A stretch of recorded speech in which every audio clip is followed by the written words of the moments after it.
का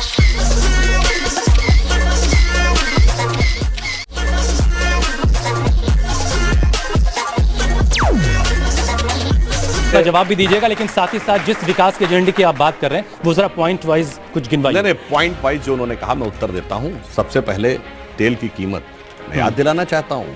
जब सरकार आपकी थी तो 1,42,000 करोड़ रुपए के ऑयल बॉन्ड्स किसने खरीद लिए थे आपको पता है?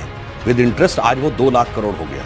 अरे 2018 नहीं, 2026 तक वो चुकाती रहेगी भारत की सरकार। जो उस जमाने में जिसे कहते थे ना, ऋणम कृत्वा घृतम पीवे, तो इन्होंने ऋण लेकर खूब तेल पिया, जो मतलब ओवरड्राफ्ट करते चले गए। अब जो भी मैं कहता हूं, जो भी सरकार रहेगी 2026 तक, वैसे तो हमारी रहेगी, इसमें कोई संदेह नहीं है।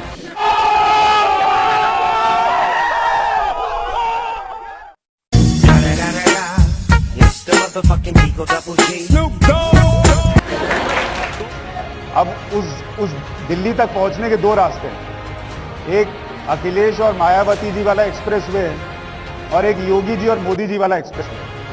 किस पे नो एंट्री है और किस पे एंट्री अलाउड है? देखिए, उत्तर प्रदेश में स्थिति बिल्कुल स्पष्ट है।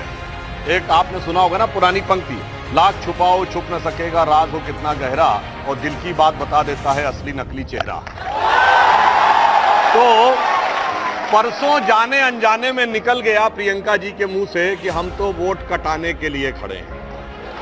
उत्तर प्रदेश में स्थिति बिल्कुल साफ है। कांग्रेस वोट कटवाने के लिए चुनाव लड़ रही है। सपा और बसपा अपनी अपनी जमीन बचाने के लिए चुनाव लड़ रही है। सरकार बनाने के लिए सिर्फ भारतीय जनता पार्टी चुनाव लड़ रही है।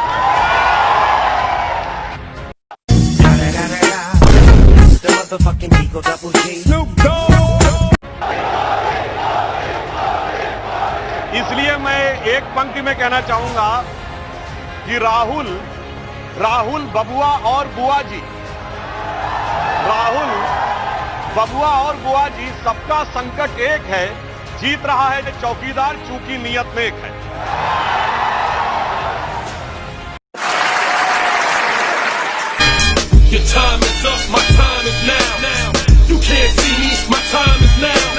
प्रतीकात्मक है जो राहुल गांधी ने फटा कुर्ता अपना दिखाया। सुधांशु जी, इस पर आप अपनी प्रतिक्रिया देना चाहेंगे? कोई भी चीज फटा कुर्ता दिखाना हो, कोई चीज फाड़ना हो, तो ये प्रतीकात्मक राजनीति तो करते रहे हैं राहुल गांधी जी। या no no no no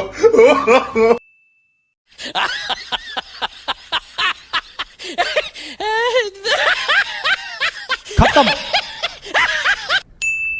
bye bye, tata, good bye, गया। याद करिए, अब इनकी खुद की सरकार थी, जब इनकी आंख का एक इशारा काफी था कोई परिवर्तन लाने के लिए, तो भरी प्रेस कॉन्फ्रेंस में अध्यादेश फाड़ने की क्या जरूरत थी? तो मेरा मानना है कि इस प्रकार के जो एक थिएट्रिक्स हैं वो करते रहते हैं, इसलिए ये स्थिति बनी है कि उनको देश की जनता इस संदर्भ में बहुत गंभीरता से नहीं लेती।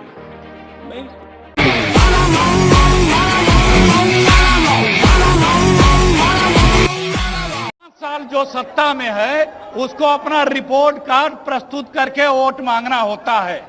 वो अपना रिपोर्ट कार्ड क्या प्रस्तुत कर रहा है? क्यों नहीं इन बातों का जिन पे वो वोट मांगे थे उसका नाम क्यों नहीं लेते हैं? क्यों नहीं लेते हैं नाम? खाली पकौड़ा कर लो। देखिए, मैं जवाब देता हूं।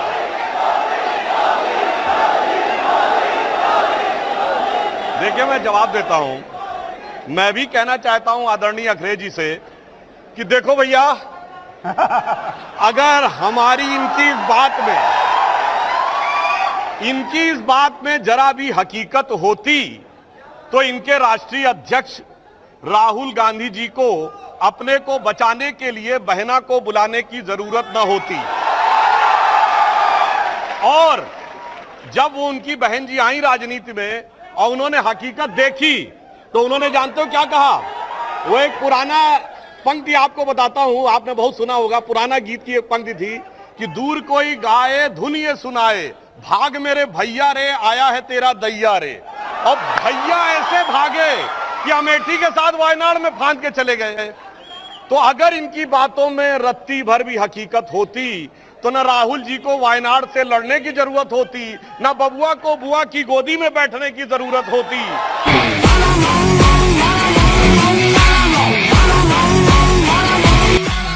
आपको अच्छी लगी तो ऐसे थोड़ा मार दीजिए हाथ, आप थोड़ा सा मार दीजिए, मार दीजिए, एक बार मार दीजिए।